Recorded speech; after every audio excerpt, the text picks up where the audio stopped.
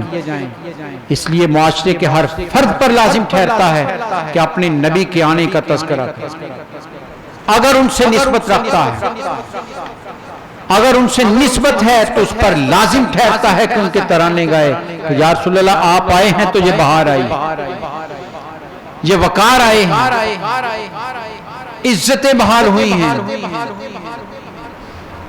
ورنہ وہ بیٹی جس کا حقیقی باپ اسے دفن کر دیتا، بوجھ سمجھ کر مردہ کو نہیں، زندہ بیٹی کو گڑا کھود کر دفن کرتا ہو،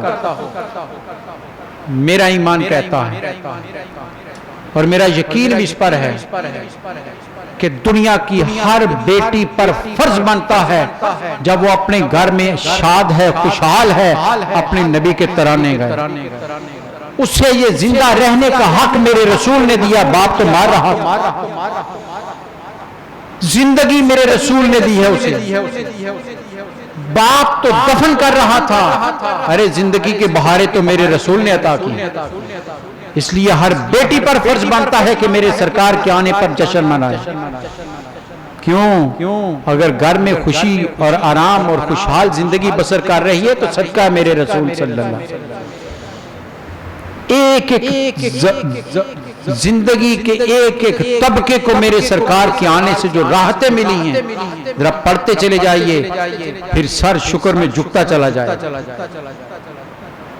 اگر فہم، اگر شعور رکھتا ہے انسان تو میرے نبی کے جشن سے کبھی انکار نہیں کر سکتا، کیوں؟ ارے ہم تو پتھروں کے آگے سجدہ کرنے والے لوگ کیا نہیں کر رہے تھے؟ مورتیاں بنا کر لوگ سجدے کر رہے تھے۔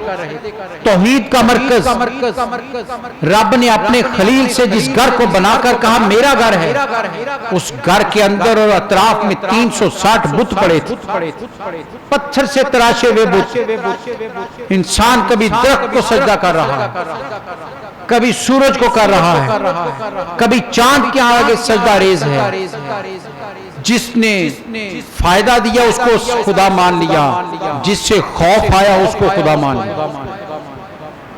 یہ خدا کا تصور تھا۔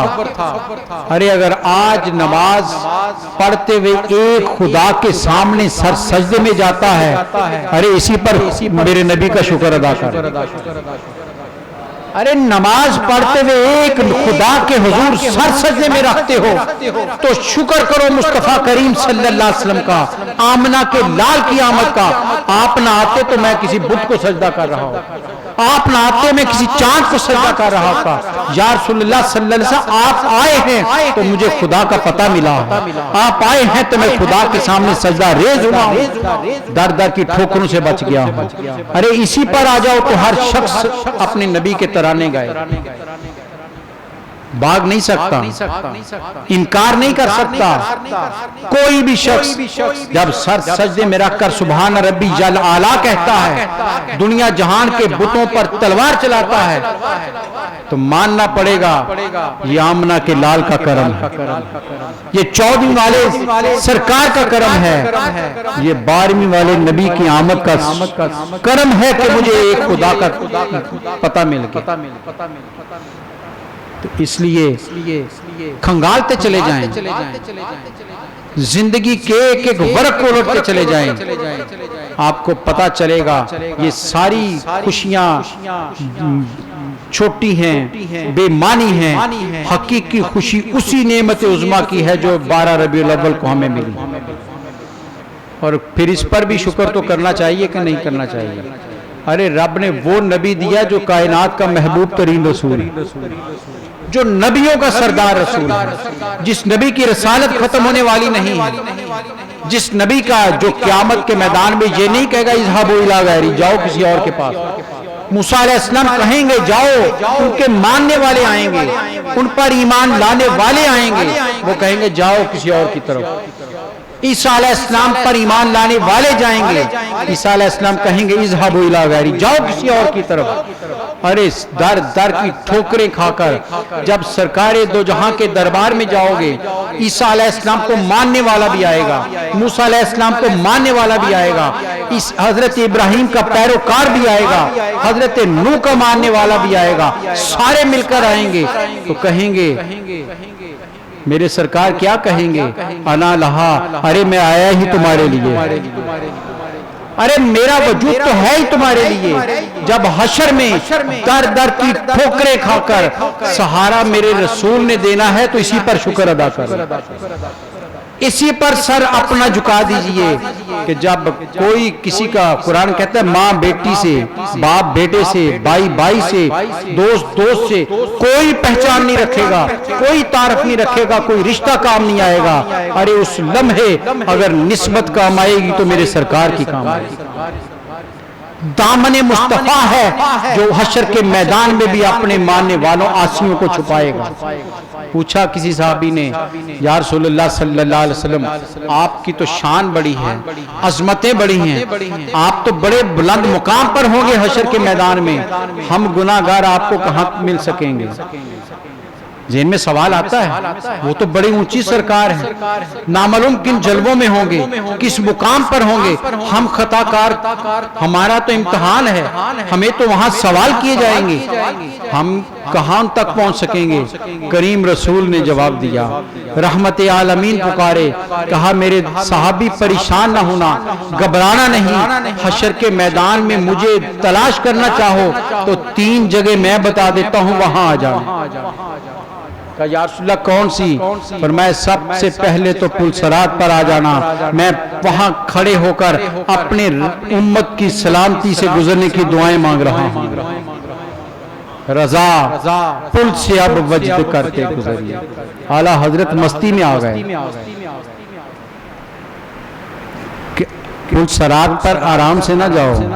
اعلیٰ حضرت کہتے ہیں رضا پل سے اب وجد کرتے, گھومتے ہوئے وجد کرتے جاؤ, آہستہ آہستہ جاؤ, گھومتے ہوئے جاؤ, ناچتے ہوئے جاؤ, تیز قدم نہ اٹھاؤ. کیوں؟ رضا پل سے اب وجد کرتے گزریے. کیوں کہ ہے رب سلم صدائے محمد. ارے میرے سرکار دوسری طرف سلامتی کی دعائیں مانگ رہے ہیں, خوف کس چیز کا رہ گیا؟ کہا آ جانا پل صراط پر, وہاں میں مل جاؤں گا. کہا یا رسول اللہ وہاں نہ ملے تو فرمایا پھر حوض کوثر پر آ جانا, پیاسی امت کو میں پانی اپنے دست شفقت سے پلا رہا ہوں. ارے نسبت بنا کر تو دیکھو, نسبت قائم کر کے تو دیکھو. حشر کی سختی سختی نہیں ہے, حشر کا میدان مومن کے لیے مشکلات کا میدان نہیں ہے. ارے جہاں رحمت عالمین اپنے ماننے والوں کو اپنے ہاتھوں سے جام کوثر دے رہے ہوں, حشر کی سختیاں رہ جائیں گی وہاں. کہا یا رسول اللہ اگر وہاں نہ ملے تو فرمایا پھر میزان پر آ جانا, اپنی آنکھوں کے سامنے تمہارے نامہ اعمال تلتے دیکھ رہا ہوں. حشر کے 3 خوفناک ترین مقام ہیں. میرے نبی نے کہا میں وہیں پر اپنی امت کے ساتھ ساتھ ہوں گا. آپ بتائیے ایسے کریم رسول کے آنے پر خوشی منانی چاہیے یا نہیں چاہیے؟ ان سے نسبت قائم کرنی چاہیے یا نہیں چاہیے کہ یا رسول اللہ آپ آئے ہیں تو ہمیں حشر کی فکر ختم ہو گئی ہے, آپ آئے ہیں تو حشر کی دھوپ کی تمازت کی فکر نہیں رہی, پیاس کی فکر نہیں رہی. جب آپ حوض کوثر کا جام پلائیں گے تو پیاس رہے گی کہاں پر؟ اس لیے حضرات گرامی ربیع الاول کی ابتدا ہے, اپنے اپنے ایمان کے مطابق اپنی نبی کی آمد کا جشن منائیے گا, خوشی کا اظہار کیجئے گا اپنی بساط کے مطابق. وہ نہیں دیکھتے کہ کتنا ہو, مقدار نہیں دیکھتے, میرے رسول کے ہاں تو دلوں کے فیصلے ہوتے ہیں. اپنی حیثیت کے مطابق پیش کر دیجئے, والہانہ محبتیں پیش کر دیجئے, خوشی کا اظہار. سوچئے آخری بات کہتا ہوں, میرے نبی صلی اللہ سے ہجرت کر کے مدینہ گئے, یہی ہے نا؟ تو مدینہ میں کیا ہوا تھا؟ استقبال ہوا, مدینے والوں نے استقبال کیا. بچیوں بنی نجار کی بچیاں کیا کر رہی تھی؟ معروف ہے نا وہ ترانہ ان کا, یاد ہے نا آپ کو؟ اس میں ایک جملہ انہوں نے کہا واجبت شکر علینا. اس جملے کو ذرا ذہن میں رکھیے. سرکار دو جہاں صلی اللہ علیہ وسلم مکہ مرکز کو چھوڑ کر مدینہ کو مرکز بنا رہے ہیں, ہجرت کی ہے, ایک گھر سے دوسرے گھر کی طرف گئے ہیں, اور مدینے کی بچیاں کیا کہہ رہی ہیں؟ واجبت شکر علینا. ارے سنو, ہم پر نبی کی آمد پر شکر کرنا واجب ہو گیا, واجب ہو گیا ہے. ابھی آپ مدینہ آئے ہیں, مدینہ کی بچیاں کہتی واجب ہو گیا ہے. ارے وہ رسول ہجرت کر کے شہر بدلے تو شہر کے لوگوں پر شکر واجب ہو جاتا ہے. ارے ہمیں تو ملا ہی سب کچھ ان کے وسیلے سے, ہماری تو آخرت ان کے ہاتھ میں ہے, ہماری تو قبر کی منازل ان کے ہاتھوں میں ہے. ہم پر کتنا واجب ہے شکر ادا کرنا. اور شکر یہی ہے کہ اپنے نبی کے ترانے گائیے گا, ذکر کیجئے گا, لیکن ایک بات ذہن میں رکھیے گا, جتنا بڑا دربار ہے نزاکتیں اتنی زیادہ, ادب بھی اسی طرح. یہ مقام اتنا بلند ہے کہ وہاں نفس گم کر دمی آئے جنید و بایزیدی. یہ تو وہ دربار ہے جہاں حضرت جنید اور بایزید بستامی جیسے سانس اونچا نہیں لیتے.